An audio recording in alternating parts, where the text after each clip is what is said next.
What is up, everybody? It is Mike Man WBA here, back again with another episode of the WWE Draft Wars with Nathan. Aye, aye, neighbourinos. We are here with the first Raw of March. It's only a month until WrestleMania. 5 shows. Exciting.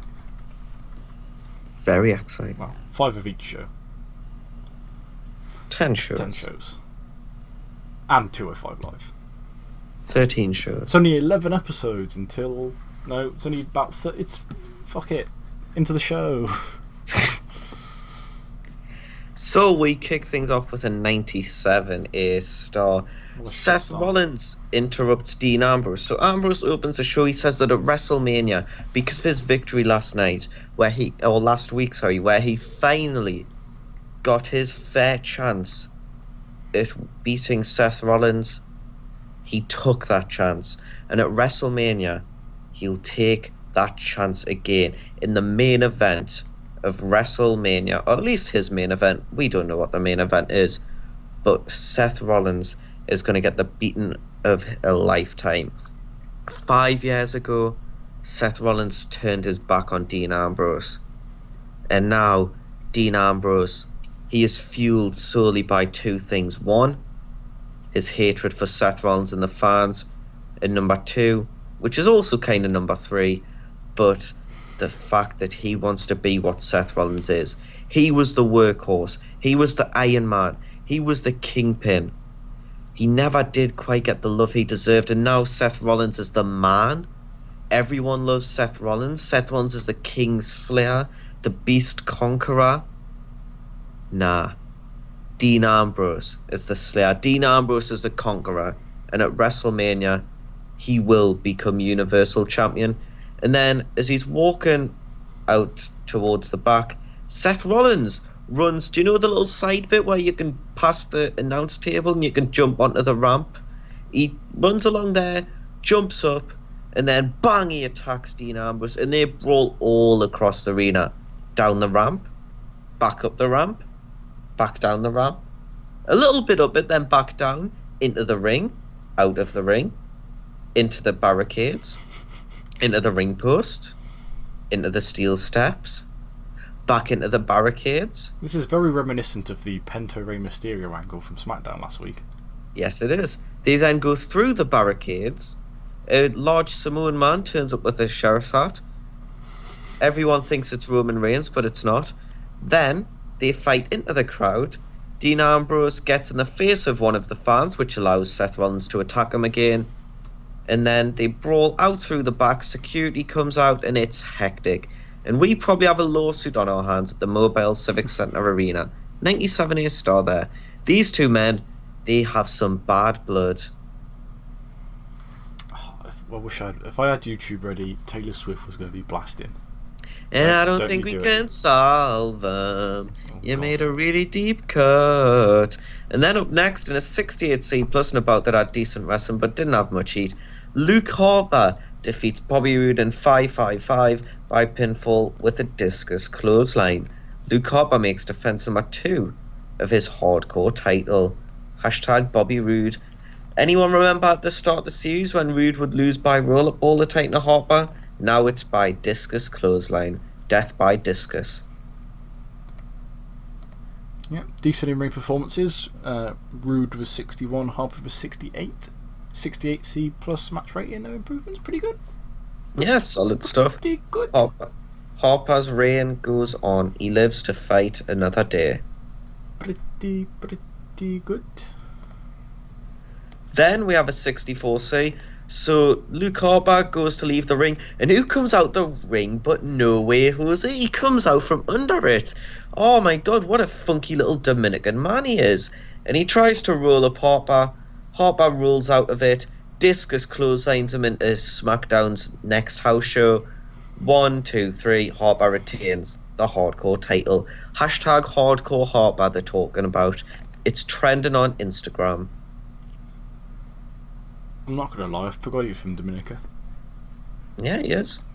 Do you know who else is from Dominica? No. Neither do I. Don't know what I expected there.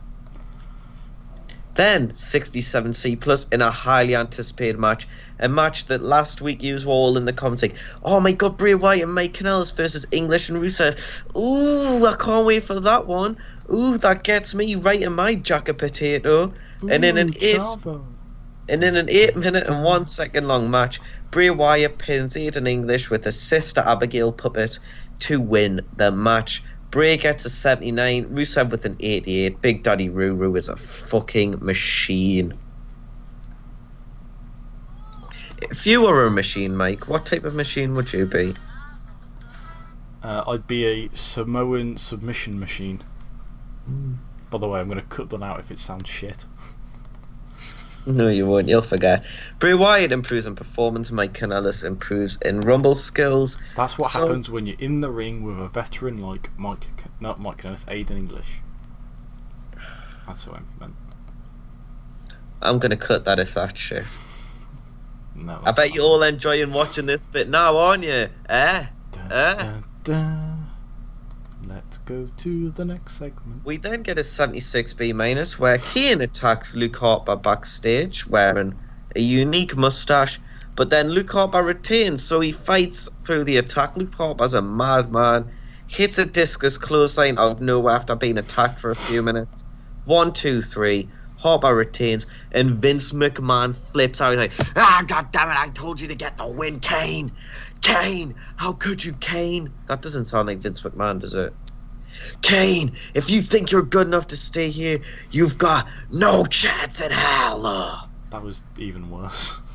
Yeah. You do a Vince McMahon then? Yeah! Fire! Kane would probably enjoy that because he does like fire. But yeah, Luke Harper still hardcore champ. Hardcore Harper. Is then, in a 60C, Ronda Rousey does what Sasha Banks did last week and defeats Ember Moon by submission, but this time with an armbar. Sasha Banks was on commentary because I couldn't be asked to think of anything creative. Ronda gets a 72. Ember Moon gets a 54. Big girl matchup there. Another win for Ronda, really. At the announcing desk, Sasha Banks was pretty weak. Couldn't even lift a 20-pound dumbbell. Yeah, probably why people think Ronda Rousey's going to beat her at WrestleMania. Do you think Ronda Rousey's going to beat Sasha Banks at WrestleMania? Comment below. I'm going to go with yes. Ooh, seems. Then Finn Balor cuts a promo saying he'll beat John Cena tonight. Spoiler alert, Finn Balor's got John Cena in a match tonight. Pretty standard. Good to Yeah, not much else to say. We then have a 60C where Vince McMahon forced Luke Harper to go back out and wrestle again. And in a bout that had decent wrestling but didn't have much heat, Drew McIntyre defeats Luke Harper in 7:35 by pinfall with a future shock to win the hardcore title. Drew McIntyre is back from his month-long absence because he hurt his bum. Drew gets a 69 to Harper's 68. That match should have done better. Yeah, probably should have. It's probably the fact that it was a hardcore match. Hardcore country. Drew improved in performance though, which is nice because you've been looking for him to improve his ring performances. I hope that one day I'll sing a song so well in your episodes that they get copyright striked. I mean, I'll just mute you. Harper, not good at hardcore matches apparently. And that's why he's not hardcore champ anymore. Is that the Usos have an interview with Renee Young and they say that maybe they're too good for the tag division. The Revival couldn't beat them. Nobody could beat them. So Revival had to beat someone else to take their titles. They want their rematch and they want it now. And the Revival are like, well, you think you're better than us? If you're the best team, then where are your titles? Oh yeah, they're around our waists. Good one, Dash. Yeah, thank you, Scott. And Jim Uso's like, don't you guys shave each other's backs? And they're like, shut up, right? The only thing that matters is that we're the champs around here, yeah? You want your title shot, you've got it. Next week, we're going to beat you. We're going to keep our titles. And there's not a damn thing you can do about it. Because not only are we the Revival, but we are forever the Revival. I would I'd shave your back. Oh, thank you. Would you shave the Revival's back? If I was asked that, I would say yeah. Yeah. You had a good think about that one, didn't you? Yeah. Literally every wrestler in this segment isn't suited to his gimmick. Yeah. I think you'd enjoy shaving their backs. You'd be hard all day, all night. Get on with it. In a bout that had subpar wrestling and little heat, Eric Rowan returns. He's not made a single appearance in the series yet. He's been injured, and he returns from injury, being tapped out by Matt Riddle in 73 seconds. Hashtag bro mission. Hashtag bro missionary position. To be fair, Eric Rowan was in the submission for 72 seconds of that match. Yeah, Matt Riddle's very impressive, gets a 56. We then have a 77B where Triple H asks Vince why he doesn't like Luke Harper, which is really relatable right now, you know, it's very topical. And Vince is like, I don't care, you know, he disrespected me, he'll pay. And Triple H like, it's not that deep, just be nice, he's a good guy, we want to keep him around, he's a really good hand. And Vince is like, I don't care about your opinions, god damn it, this is my company, Paul. This will forever be my company. The WWE and WWE stands for Vincent Kennedy McMahon, god damn it. And then he storms out, throwing paper everywhere. He's like, Triple H gets a phone call from his daughters, and the crowd's like, aww, as if it's one of Bray Wyatt's Firefly Funhouse segments. Still haven't watched one of those. They're very good. It's too creepy. It's good. I like it. Just reminds me of very dodgy 90s kids shows. Yeah, it makes me feel better about having Bray Wyatt kidnap someone. Yeah. But then we host the first ever NLG Presents the Moment of Bliss, hosted by Alexa Bliss and presented by NLG. And Alexa Bliss comes out presented by NLG, of course, and it's her return. She's been gone for a few weeks, and she goes, hiya lads, I've got a YouTube channel as well, you know, NLG. She's been watching a lot of Geordie Shore. We're all here to party. It was weird because she was coming out a bit more orange, and also she was accompanied by a man in a crop top that somehow had a V-neck. What, Big Show? Fuck off. And she welcomes Big Show out, who comes out to make a big announcement. Maybe he's gonna retire. Do you remember when he used to get please retire chants? That used to make us sad. Yeah. But anyways, back in 2012. Paul Heyman interrupts Big Show and he's like, Big Show, Paul. Hello, Paul. You alright, Paul? Yeah, I'm good, Paul. How are you? I'm good, Paul. How are you? Oh, brilliant. I'm glad that you asked that, Paul, because I am quite good, Paul, but I've got something I'd like to get off my chest, Paul. I'd like to make an announcement, Paul. And Alexa's like, I am here too, you know, Paul, and other Paul. And Paul's like, oh, yeah, I forgot about you. Sorry, you're just a bit small, isn't she, Paul? And he's like, yeah, sure is quite small, Paul. And then Brock Lesnar beats the shit out of Big Show. He beats him up, he attacks him from behind, he throws him into everything. It's like the Penta Mysterio segment and the Ambrose Rollins segment. F5 off the stage through a massive table. Alexa Bliss shrieks in horror and she's like, ah! And Big Show's like, ah! And Brock Lesnar's like, fuck yeah! And Paul Heyman takes a microphone and says that Brock Lesnar is going to kill everyone he has to until he gets his big match at WrestleMania. He wants his title back, and he's going to get it. You're losing your fucking mind. Yeah, I am. It's fun. No improvement, surprisingly. Nah, I wonder why. Then we get a 79B when about that had good wrestling but little heat. Andrade Cien Almas defeats Akira Tozawa, Grand Metalik and Mustafa Ali in 12 minutes 14 in the Nathan's Favourite Wrestlers type of match special. Andrade Cien Almas defeats Grand Metalik by pinfall with a hammerlock DDT after a distraction from Zelina Vega. Akira gets a 65 but seemed off his game. Almas gets a 77, Metalik with a 71, Mustafa with a 70. That match gets a 79B, which is quite good for our semi-main event. I'm quite happy about Very that. good. Hopefully there's some improvements there.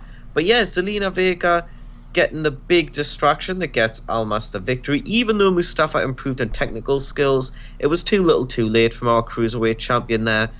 But yeah, Zelina Vega proved why she is a good addition to the La Sombra prestige family.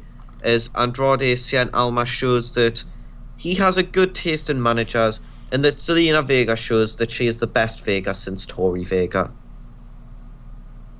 Do you know who Tori Vega is, Mike? The name's familiar, but I can't think. You're missing out. Everyone Google Tori Vega. Tori spelled Tori, then a space, then Vega is in Vega. I'm not going to do that. Why not? Are you afraid Yes. to put your dream in action? Shut up. Worth mentioning that Akira Tozawa, Gran Metalik, and Mustafa Ali well, actually Mustafa Ali isn't, but Akira Tozawa and Metalik are in the Cruiserweight tournament, but Almas isn't. Yeah, and you've got to feel bad for Almas, but he's a star and he's never going to fade. He'll be the main attraction. And in his victory, we'll remember him when he makes it shine. And maybe after this victory, he puts himself in WWE Championship, well not Championship, Universal Championship contendership. Yeah, I think he would love that opportunity, you know? I think he'd love to be victorious there. As we then have a 69C plus where Vince congratulates McIntyre on not only his return but winning the hardcore title. Dolph Ziggler jokingly tries to roll up Drew McIntyre and have a bit of banter. It's like, you got me, brother. He's like, brother, I'm fucking Scottish, you dafty. I'm no your brother. And then Luke Harper decks them both and wins the belt as Drew then starts shouting at Dolph and Vince McMahon shouts at Dolph. And as a punishment, Dolph Ziggler's forced to fight Rusev next week in a non-title match. Hardcore title goes back to Luke Harper. Yeah, Dolph Ziggler in the least realistic thing that's happened in this fucking shit show of a save so far. Dolph Ziggler has the crowd in the palm of his hand. Yeah. It's not happened since 2009. Then we get a 74B minus main event. No idea how that didn't get better. But a bout that had superb wrestling and great heat. Finn Balor drew with John Cena in 15:45 when the match descended into chaos. Not the faction from New Japan. After Andrade Cien Almas got involved, he attacked both men. He laid them both out with hammerlock DDTs. Finn gets an 87 but no win. John Cena gets an 83 and was pissed off at losing. Even though he didn't really lose, he was still really pissed off because John Cena is a proper moody cow. He's like, I've got to win this match. He refuses to lose to anyone. He gets really pissed off, and I'm just like, fuck off, John. Yeah, Cena might be joining Randy Orton in the I wonder where my John is next week. I don't know where my John is. You better not have lost him. It's a fucking expensive, that was. You'll be in a cupboard somewhere. Nobody's gonna know what we're on about. Just like the kids. I'll flash a picture on screen. I won't, I'll forget, but maybe I'll flash a picture on screen. Nah, the only thing you flash is old women on the bus. No, I'm not Wayne Rooney, mate. Anyway, there you go. We get an 81B, increasing our popularity in 26 regions. Do you know whose popularity hasn't increased? Our popularity, mate, because this was a bag of fucking shite. Yeah, also John Cena's, because he keeps fucking losing. Yeah, he does. But there are the Shield, the Sierra Hotel, India, Echo, Lima, Dickbag, the Shield. Look how happy they look. Don't they look happy, Mike? I can't even see their faces, mate. And that's how you know that they're truly happy. We have some emails waiting for us because we are popular. Seth Rollins thinks No Way Jose is charismatic. I can see him doing well in the future. Dean Ambrose thinks the same about Apollo Crews. And John Cena thinks the same about Aiden English, but worded it differently. Aiden English doesn't like his booking. He can't read, that's why. Defiant, what the fuck, Matt Hardy's moved to Mexico? To be with his missus. Why is she in Mexico? I've made the contract extension offer to Ospreay. It's a good question. Also, considering Hardy's the one who's employed, you think she'd move to be with him? Yeah, you would. Shout out to Dan Barry. I like Dan Barry. I went to sign him on my local at Global, but then he retired. I also signed Mark Haskins on my local at Global, gave him a big vignette in his debut. Then 2 weeks later, he got injured for over a year. So goodbye to Mark Haskins on that. But you know, I did sign Shane Strickland. So yeah, fucking watch it, you bastards. It's good series. It's good content. The best series on TEW by my Ruthless Aggression series and this